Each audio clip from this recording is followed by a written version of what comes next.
back to We Are the Batman. I'm Mike. And this is Batman. All right, so Comic-Con, we're now a week removed from Comic-Con by the time this episode comes out. So we thought it would be a good time to go through and just do like an overall roundup of kind of just the big stuff we gleaned from Comic-Con. This is mostly going to be DC related. We'll gloss over the Marvel stuff at the end. And also, if you stick around, we will give you guys our quick non-spoiler thoughts on Deadpool and Wolverine, because we both saw it. Yes. And got something to say. But let's go ahead. Let's get into some of the stuff we've already talked about in other videos. So if you haven't seen them already, we put up trailer reactions for Creature Commandos and the Penguin earlier this week. We waited until Monday to watch those, and so those are up on the channel now. Go check those out. But the Penguin, we're still very much on board for. We were already on board. The trailer again looks fantastic. I'm really excited to see that. And now we know it's coming September 19th. Yeah. Cool. Not much to say about the Penguin. Creature Commandos, on the other hand, yes, looks so excellent. Yes. I need it now. I think we watched that and I was like, oh yeah, no, let's do it. Let's do it. Yeah. I don't need to. I think I said this in the video. I don't need to see another trailer. No, we're good. I don't need to see another trailer for that show. I'm good. I'm in. You had me at, oh, it's been forever since I've sent a Nazi to hell. Like, yeah, I'm in. Yeah, you've got a robot with a boner for killing Nazis. You have my attention 100%. Yeah. Perfect. All right. Next we'll go into, let's go into also they released a new clip for Batman Cape Crusader. We didn't react to it. We're already, as of the time this episode is airing, the show debuted in full yesterday on Amazon Prime. We are in the process of watching it. We are going to do a full season review next Friday of the whole show, because we'll have watched it by then. So okay. Stand back for that. Homework. Got it. We agreed to this over the weekend. We agreed to this. So anyway, but we do now know that they have gender swapped Penguin, and that is going to be Minnie Driver. And I think that is a really fun idea. We've had so many versions of Batman. I don't have a problem if you start gender swapping stuff. I mean, the only real issue I have is it shouldn't be that big of a deal, but having a dude punching and kicking a chick, hey, I'm old school. That's weird. Hey, Batman Brave and the Bold, the Hammer of Justice is unisex. You're right. Hammer of Justice is unisex. We've covered this. Yeah. Because it was the lady that looks like a dude. Remember, partnered with the baby. I forget their names. Yeah. We've been over this because everyone's been bringing that up. Like, oh, you're gonna Batman punching a woman? If you never read a Batman comic book, he punches Harley Quinn and Poison Ivy in the face constantly, and Catwoman, and popping her. So anyway, but no, I think it's. I like when you do something different, as long as it's the Penguin. Change ethnicities, change genders. That's fine. It's not. There's nothing about the Penguin that says it has to be a guy. We got confirmation that of who McKenna Grace is going to be playing, and now it's not in this article, and she is going to be playing a character I'm not super familiar with. Mm-hmm. Hang on, I'm finding it. Wikipedia has made finding things more difficult now. She's playing Nocturna, who I'm not super familiar with. Are you? The name sounds familiar. I mean, she's been around since the 80s, but I know that she was in there was a version of her in the Arrowverse, but it was after I stopped. This was in Batwoman, which is after I stopped watching. I got nothing on this. Okay. This is yeah, so I like McKenna Grace. I liked her I haven't watched the new Ghostbusters, but I liked her in Afterlife a lot. So but anyway, so that's so by the time when you guys are watching this video, we are in the process of watching Cape Crusader more on that in a week when we're done watching Yeah, it. exactly. Because guys, it just came out. Yeah. So we also got confirmation that so we had some confirmation for the Batman Part 2. Let's get into this. So Okay. we got some confirmation that the Batman Part 2 it isn't, because there was like some dumb weird rumor that now the movie, because we hadn't heard anything, that it wasn't coming yet, and it's Yeah. because people are dumb. We got confirmation it is coming. Production begins in early 2025, and Colin Farrell is confirmed to be returning in the movie. So when they said the Penguin is the bridge between Part 1 and Part 2, they're not kidding. Like, clearly this is going to, like, there's going to be stakes involved. We're going to have a continued arc. So Colin Farrell will be back in when they begin filming next year. So, like, there's a lot of stuff going on in that Penguin show. Yeah. People fighting each other. Batman has to appear at some point. He's got to show up. There's no way he doesn't. At least once. There's got to be, like, it could be the equivalent of Daredevil showing up in Echo. It could be for a cool fight scene. You know, it could be something akin to that. I would be genuinely I mean, he's going to be mentioned at least, and I think he's going to be a presence. You know what I mean? Like, I wouldn't be shocked if it was like the beginning of one episode, like, how are things going down at the docks? The bat roughed them up last night. Like, you know. Or if you see him, it's from somebody else's perspective. I'm not saying you need to have him talking and doing it ever. Yeah. You know, he comes in, tears up, like you're saying, tears an operation apart and leaves, and you're just like, Batman, holy mackerel. You know? Like he leaves the room, comes back, and the guys are all tied up and bruised and beaten. I don't know. There's a lot of ways you can, but also, like, we don't know. And again, we also don't know.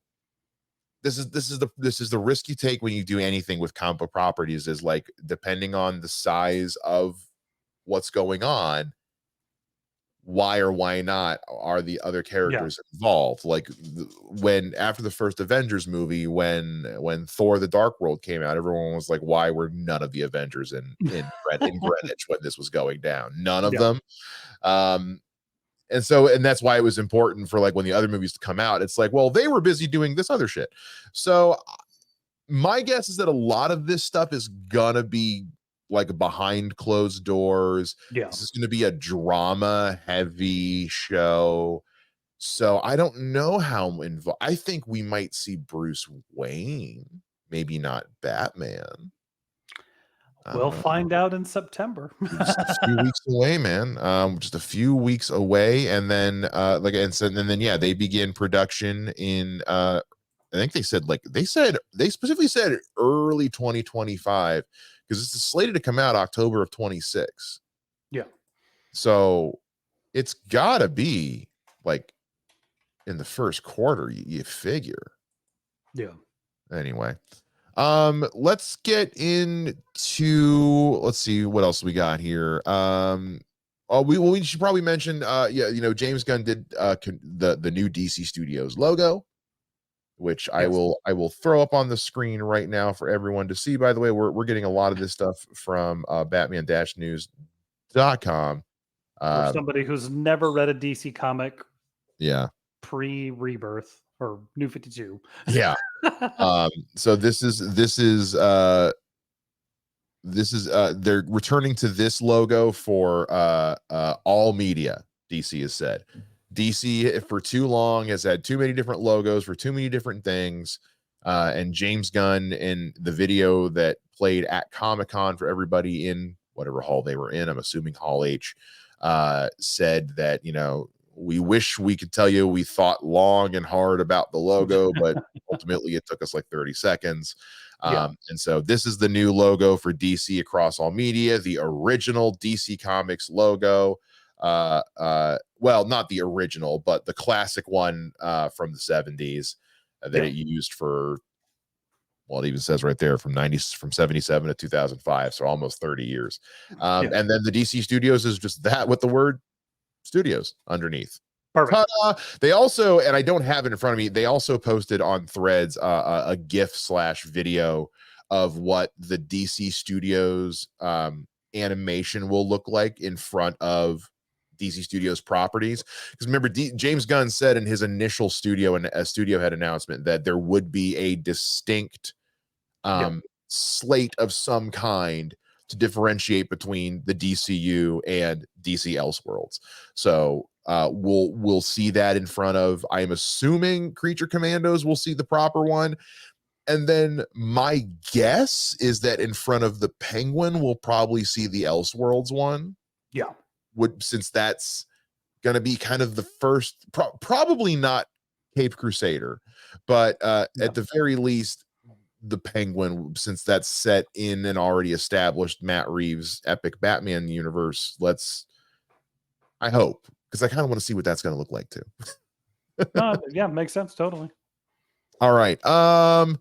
So that's that. We also had I have not watched Superman and Lois. I've heard it's very good. They showed a preview for season 4, which had a fight between their Superman and their Doomsday. Okay. Cool. I haven't seen the show, but I've heard big reactions that the fight looked really cool. I can show you right now, Matt, and just the thumbnail of this video. That's a interesting look for Doomsday. Like, even by BVS standards, that is different. I mean, big old hulking dude with spikes. That is. Well, you say hulking, that gives me Abomination from the Incredible Hulk vibes. Yeah, it really does. Well, a couple more things, then we'll get into some one more thing, we'll get into some comic book news here. So Harley Quinn season 5 is coming in November. Woo! For those who've been wondering about Kite Man, I watched the first episode. I didn't hate it, but I didn't love it. Yeah, I watched the first episode during lunch, and it was okay. I'm gonna need to watch more of it. We'll talk about it, I think, once the season's over. Yeah, I think it's one of those, like, you took the entire pilot to create the premise.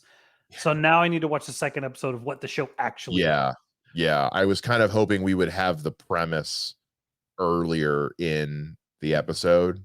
Yeah. So, but anyway, all that to say, Harley Quinn, on the other hand, has been knocking it out of the park seasons 1 through 4. So season 5 is finally coming in November. We don't have an actual date yet, but that's not far.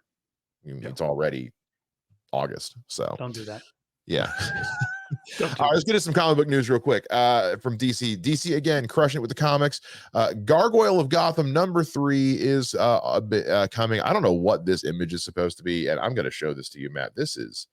We might need to legitimately read this book, because this is the stuff of nightmares, my friend. Okay. That is nightmare fuel like I have never seen. But apparently this book is dynamite, from what I'm hearing. But I also hear it's very dark. But what's cool also is, do you know the band Gorillaz? Yes. Yeah. So the one of the co-creators behind that, Jamie Hewlett, he's the one who's been working on this. Yeah, you can tell from that picture it's the same. I can see that. Yeah, 100%. That is like that is a look for Batman. Yeah. I feel like when I get around to reading this, the thing I'm gonna have to really come to terms with is gonna be the art. You know what I mean? But they had an update on that saying that it will return, because I think it's been on a break since last year. That's what I just saw that. So it looks like they have a new one coming around May. It was originally supposed to come out May of this year, but then it came and went. So now they're speculating end of September, it looks like, for that makes sense. Gargoyle of Gotham. I've heard the book's good. I haven't had, we've been reading stuff for this show, and I haven't had time to sit down and read anything new yet. So yeah. Last thing from comic, which is that DC announced that their Justice League Unlimited ongoing series is coming. DC's world's finest creative team will be taking on a brand new Justice League title. They were announced a new Justice League Unlimited. Let me put this up for you to see what this team is going to look like. It looks like we've got so it looks like John Kent Superman, I think, or is that might be Clark? I think that's John Kent. No, Batman. John Kent has a different Superman suit. I mean, at the same time, who knows? Who knows? But so we've got Captain Atom, the Flash. I like this Flash suit, by the way, with the black and the yellow trim going down the arms. I like that. Batman, the Atom, Wonder Woman, Superman, Black Lightning, or maybe Static Shock. I'm thinking Black Lightning. It looks Black like Lightning. And Star Sapphire. Okay, not a Green Lantern, a Star Sapphire. Interesting. Oh, and also Martian Manhunter, although I don't see him on the cover here. Yeah, I scrolled down. Yeah, it says among the classic trinity of Batman, Superman, and Wonder Woman will feature the Flash, Martian Manhunter, Atom, Star Sapphire, Captain Atom, Black Lightning into the main squad. Not to mention, the images coming out of the convention confirmed the return of the Watchtower. We are going back to space with the Justice League. We haven't been to space in a while. But so that is all the big stuff from DC that came down at Comic-Con. It wasn't a ton, not a lot, but we are in early stages. I feel like next year's going to be more. Yeah.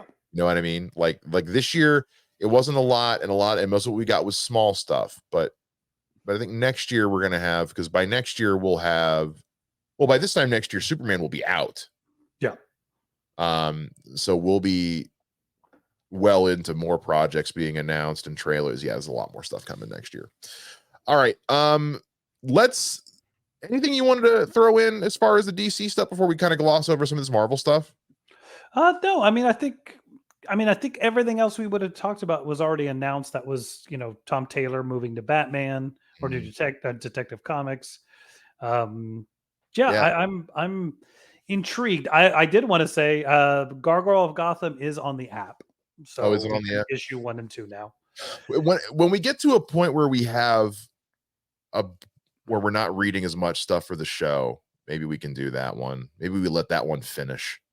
Yeah. I don't know. We'll see. Because we still got a lot of year ones to get through. We got some I other already stuff read Nightmare Year 1. Have you already read it already? Okay. I might I got stuff this week, but maybe this weekend I'll start on it. Well, it was one of those, I think I told you, I was like, I think I've read this, but I'm not sure. And then I started reading, I'm like, oh yeah, I've read this. You've read it. Yeah. All right. Well, let's gloss over some of this Marvel stuff. Marvel also didn't have, okay, let me rephrase that. Marvel, I'm sure, had a ton. Yeah. What they've released. What has been released to the public is another story. So what we do know is that there was a presentation in Hall H for the Thunderbolts. David Harbour was there in full getup, full character. I don't know what all they were shown. I know that also the Fantastic Four was there. Yeah. They showed some early, I don't know if it was test footage or pre-pro shots or what. They showed something, but nothing that the public is going to see. At least not for a while. You've probably seen the screenshots on people's Instagram stories, whatever, who cares? But the two big things that really, and also we got, and this is the thing that baffles me, is like, they dropped that brand new, what is it? Brave New World trailer like the week before. Yeah, like 2 weeks ago. I don't know why they didn't wait for Comic-Con with that. Why? I mean, okay, I guess actually I should say now I do understand that now that I say it out loud, because they didn't want that getting buried by their other big announcements, which were that Kang's out. The Kang Dynasty has been replaced by Avengers Doomsday, and Dr. Doom is going to be played by Robert Downey Jr. I have so many thoughts and feelings about this. I don't know where to begin. With you. Did I say this to you or the guys? You and I haven't discussed this at all. So I don't know the Russos coming back to direct this, and the Russos are back, Robert Downey Jr. to come back to this. I said this, like, tell me you're desperate without telling me you're desperate. and this is it.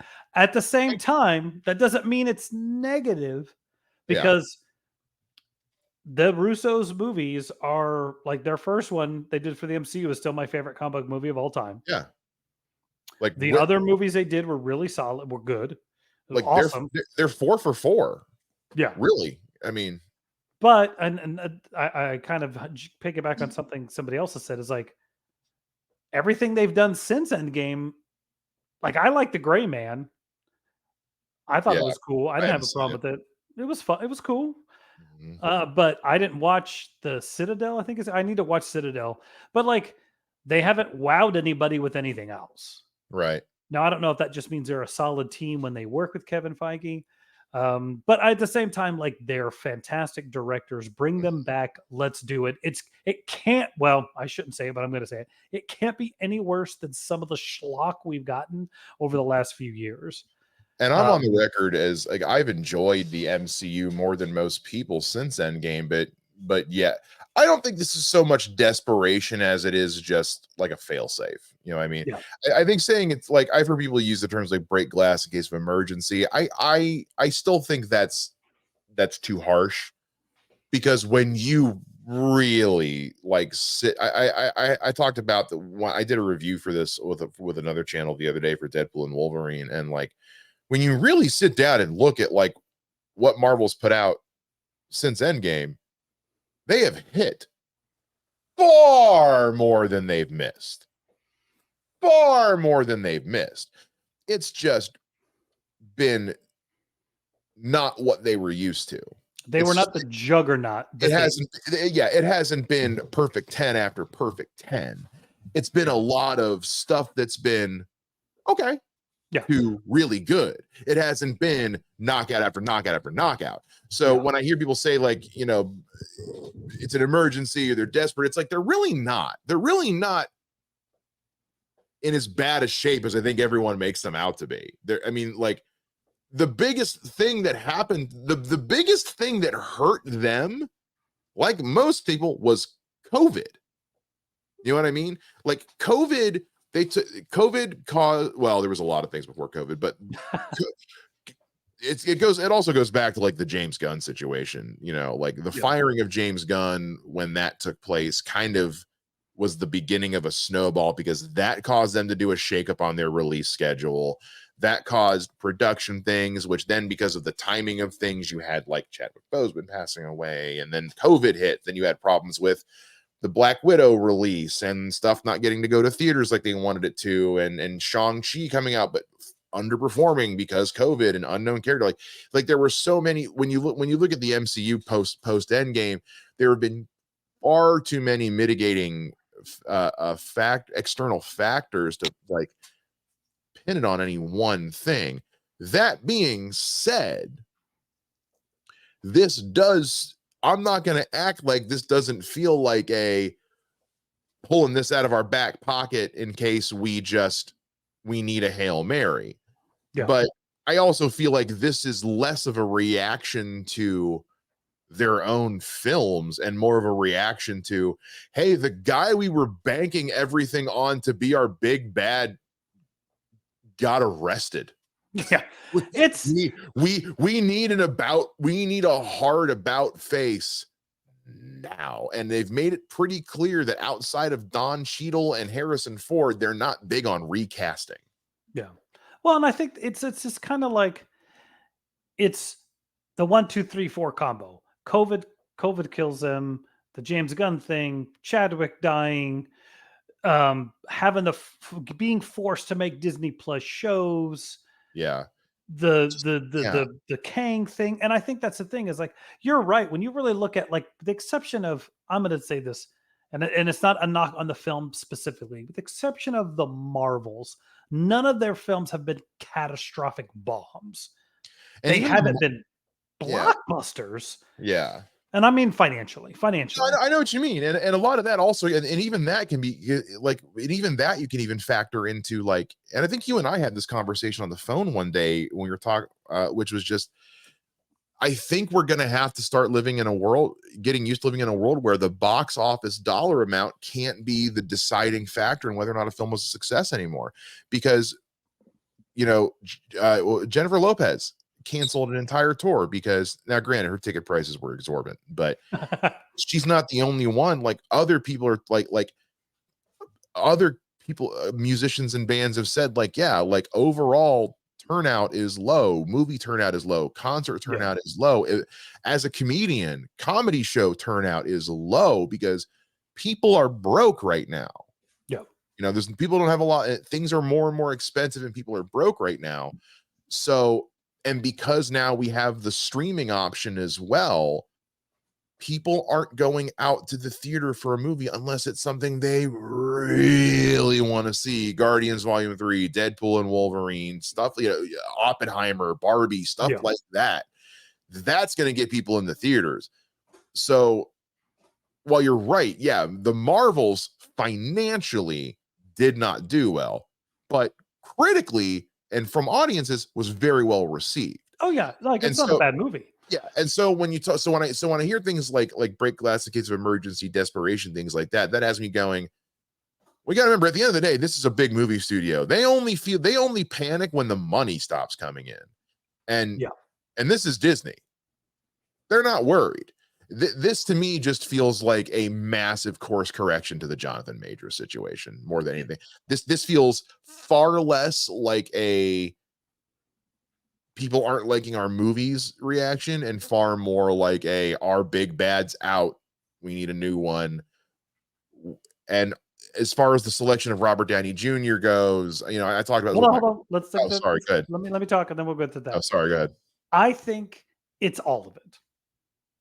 Okay. I think you're right in that they had to do something to get, even I don't feel that way. You had to get Kang out of people's minds and go a different direction with the villain. I think depending on who you talk to, some people like Marvel, some people don't. It's just not the universally loved thing. Let's get back to that. Everybody loves the Russos. Let's get them doing a movie for us. And on top of that, everybody loves Robert Downey Jr. Let's have him be this character. I think that's where it is. And I think it does kind of address all of it. And desperate's probably a strong, but definitely like okay, this is what we need to do to get everybody back under this thing we're doing and let them know that, hey, post Captain America, all this stuff's going to start coming back. Because I think that's the biggest complaint of, like, not a single film since Endgame has connected. Oh yeah, no, there's no unifying thread. And something was set up at the end of Shang-Chi that's never come back to play because we've never played with Shang-Chi again. Yeah. And I was really, if there's one thing that came out that didn't come out of Comic-Con, I was bummed about, was we didn't get an announcement of more Shang-Chi coming. And I was like, if there's one thing you guys should have been hustling behind, it's getting more Shang-Chi in the MCU. Well, and I've said it before and I'll say it again. The fact that the only place we've seen Sam Wilson Captain America outside of him taking up the mantle in his own show is Devil Dinosaur and Moon Girl cartoon. In 5 years, you couldn't put him anywhere else, like, or was it 4 years? However long it's been. That to me is freaking insane. Chris Evans as Captain America didn't go a year without appearing somehow, somewhere in something. Yeah, but that's and also a lot of that just because of the Chris Evans of it all. But all that to say, like, also, I was talking about the RDJ thing with my brother because my brother's a big film guy, and his take on it was he just didn't like that they gave it to RDJ and not another actor that could have used the job. And I totally get that. Here's what I will say to that: A, we don't know how many actors they screen tested, they auditioned for this before they were like, hey guys, we got nothing. B, we've tried Dr. Doom in film twice and 3 times. Well, twice, two actors. And both times wildly missed. And the Russos brought up a very good point in their presentation, which is Dr. Doom's a complicated character. That is a hard, for the same reasons I've always said that I don't totally think the Fantastic Four can be pulled off in live action because I think they're just too dated. I think Doctor Doom in and of itself as a character is just too dated, and like he almost like you needed to have been building to him for a long time for us to be going to him now. You know what I mean? Yeah. Like Doom should have been something we've been building towards for a long time. So if that's what we're building towards, and we've already been confirmed that Galactus is the big bad for the Fantastic Four, then it seems to me like the route we're taking is less Victor Von Doom, even though they use the terms Victor Von Doom at Comic-Con. I think we're leaning towards more the whatever that run was in the comics where Iron Man was Doctor Doom. I think it was like it wasn't a long run, but it was a period where Iron Man was Doctor Doom. I think that's what we're heading towards. And you know, we haven't gotten into it yet, but like we're in the multiverse. Deadpool played all in that in the awesomeness of awesome. That's kind of my thing. Like you look, this isn't a Clint Eastwood Western where you can use Lee Van Cleef and brown face him for one movie and then let him be white for the next movie. And no one's going to say, hey, use the same dude. Like, We used to do that. Yeah, I can't imagine there's not some weird Tony Stark tie-in. That's the only way. Now, I'm fascinated by that. You know, like I don't know if you read the Marvel comics with Ultimates, and like the whole thing with the Ultimate Universe is that Reed Richards becomes the main villain, and he is now a villain in the Marvel Comics universe. So there is something. Also, Reed Richards is also just the worst. Yeah, Another. But there's also, but at the same time, like it's never a bad idea to hire talent, even if he isn't linked to Tony Stark somehow. Robert Downey Jr. is an amazing actor, especially when you let him actually not be himself. Like, you know, look, Iron Man, he's just himself. But the guy just won an Oscar for a reason. It wasn't because he was Iron Man. It's because he's a fantastic actor. No, he earned that Oscar in Oppenheimer. And if there's another reason, it's like, hey guys, RDJ, you remember how he didn't win an Oscar for Us, even though he fucking should have? He just want yeah. And also, plus, you're going into Secret Wars. This is now the new lead into Secret Wars. So having Doctor Doom as your lead into Secret Wars that's good stuff. But so that tells me that we're getting him for at least 2 movies. But again, it's like when is Avengers Doomsday supposed to come out? Like 2026? Who the hell knows? You don't cast him now, and he's not going to be everywhere. Yeah, well, because I mean, remember they cast Giancarlo Esposito and shot his stuff for Captain America like a couple months ago.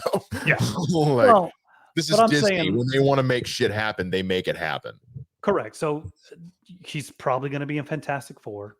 Yeah, he's probably going to be in Thunderbolts. Well, maybe not Thunderbolts, but he's going to be in some of the movies coming up. Yeah.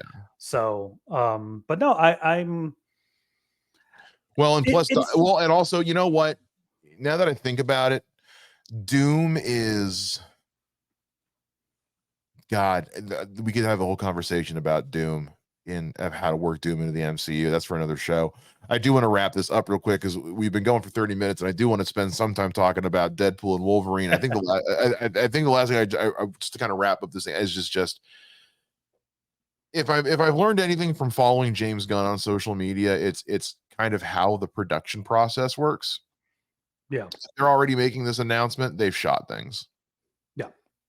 Yeah, they didn't decide this 3 days ago. No, this tells me that the Russo brothers have been attached for a while. RDJ has been attached for a while, and that at least something has already been worked on. Nothing we're gonna see, but they've started. Yeah, that's my takeaway. Like I said, if there's anything I've learned from the film about the filmmaking process from James Gunn, it's that by the time you're hearing about something, it's long been decided. Yeah. Yeah, you don't get rumors from people making phone calls. You get rumors from people seeing things. Yeah, and this has been rumored. I saw this rumor about him being Dr. Doom a couple weeks ago.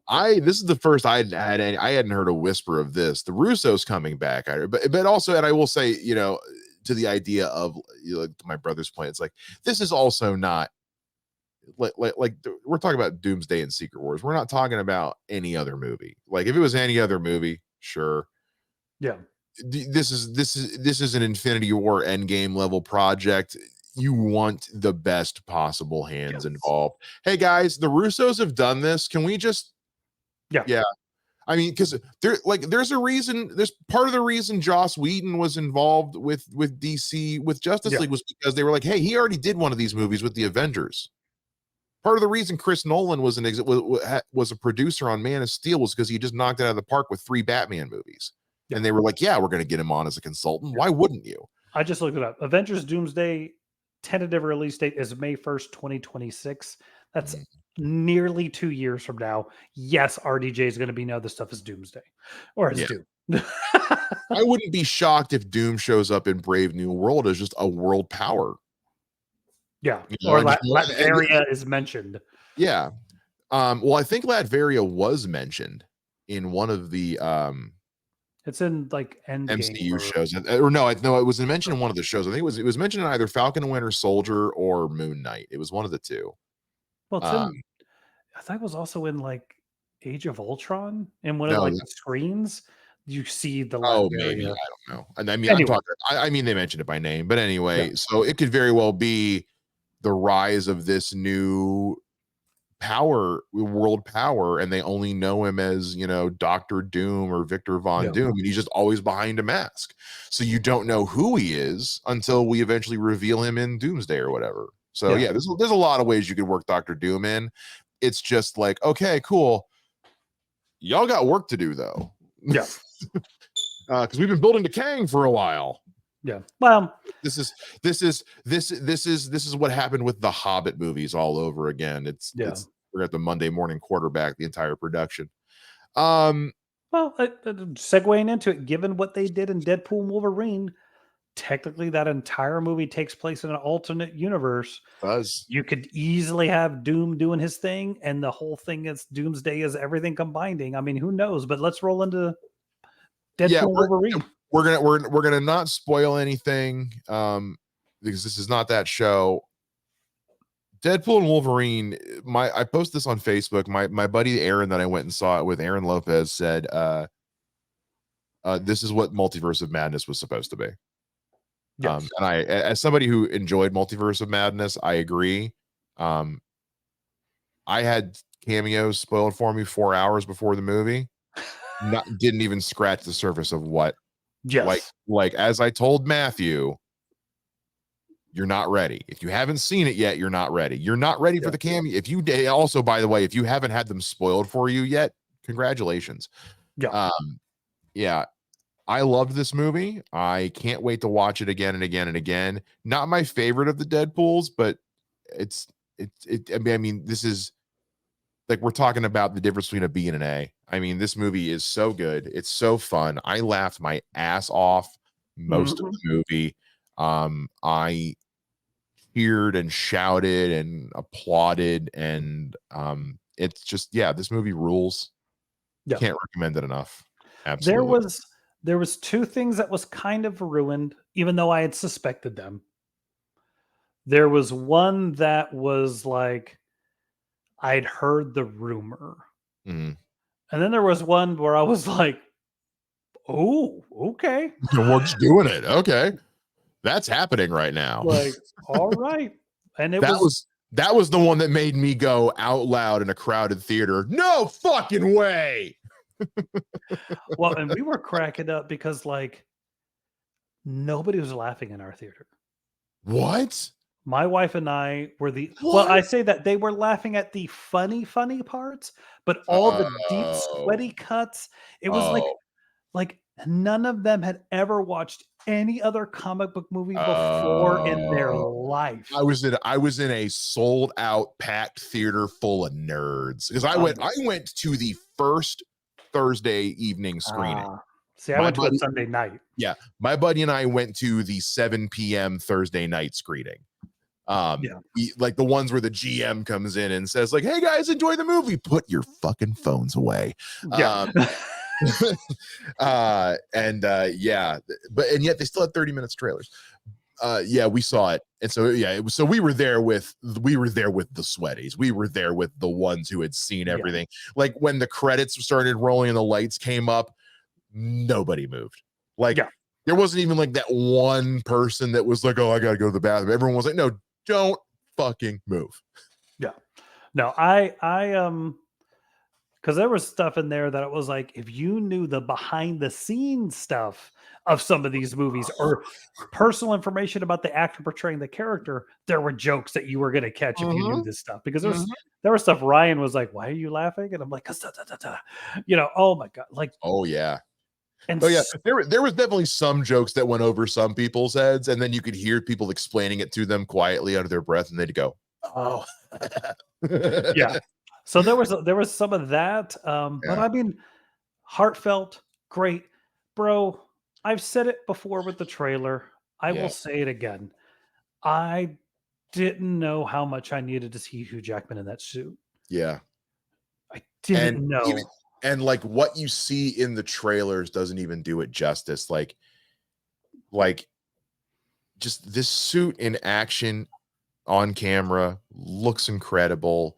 This whole movie looks incredible. And to anybody who was maybe a little bit worried about like what Deadpool would be like in the hands of the MCU, it's going to be fine. It's going to be fine, guys. It's going to be just fine. He's going to be just fine. I found with this one that the vulgarity was redirected. They just got rid of all the sex. It was, well, they got rid of all the sex, and it was less like just blatant swearing and a lot more of just how crude can we be? Yeah. Because you watch the first two, every other word is excuse my language, fuck, shit, piss, dick, you know, like, you know, this one, they don't get me wrong, swearing aplenty, but they make sure that like when he drops an F-bomb, it hits. But that's not to say that the dialogue isn't suggestive as hell. Yeah. Like this is still definitely, I've already seen articles online of parents complaining about taking their kids to see this movie, and it's like the movie's rated R, and whoa, does it still manage to earn that R rating. So if you were at all worried about MCU handling Deadpool with kid gloves, you're going to be fine. Yeah. Loved it. It was great. It was so much that I can't talk about that you and I are going to talk about when we stop recording. Because there was one part that like, anyway, it was, that was the only thing I think I was disappointed, is the fact that like our audience like knew nothing. And that's not even the movie. That's just your audience sucked. Yeah. The movie was fantastic. Like I personally, this is, of the three Deadpools, this is probably my number 2. I still love the first one the best. I think it's my number 3.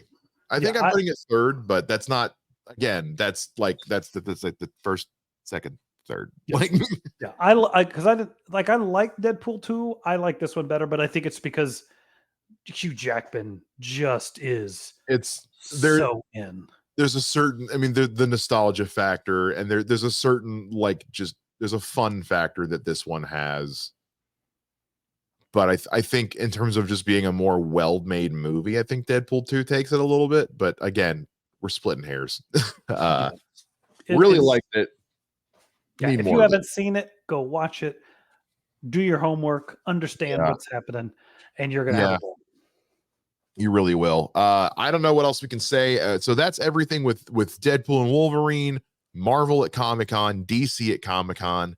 We will keep our ears to the ground for things with New York Comic-Con. New York Comic-Con isn't usually the big content dropper, but it's usually a good backup in the event something's not ready for San Diego. So we'll see. In the meantime, guys, next week we'll be back, hopefully, with our Batman.